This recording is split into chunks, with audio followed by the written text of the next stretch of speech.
আমি একটি হাদিসের প্রেমে পড়ে গেছি।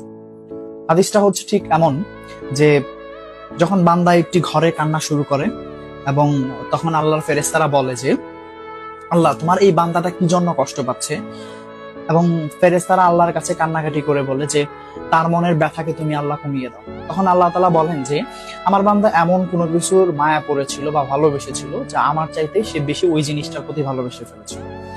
আমি আমার বান্দার কষ্ট আমি বুঝি এবং আহ, আমি দুঃখী মানুষের মানে ভগ্ন হৃদয়ের মানুষের খুব কাছাকাছি অবস্থান করি। কত দূর? এক হাত দূরে আল্লাহ তাআলা অবস্থান করেন। হ্যাঁ?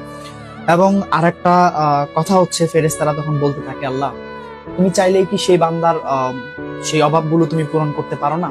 তখন আল্লাহ তাআলা বলেন যে আমি ওয়াদা করতেছি আমার বান্দা যে জিনিসটা তার জীবন থেকে হারিয়েছে তার চাইতে অধিক উত্তম জিনিস আমি তাকে দিব, যা দেখে পৃথিবীর মানুষ বিস্মিত হবে।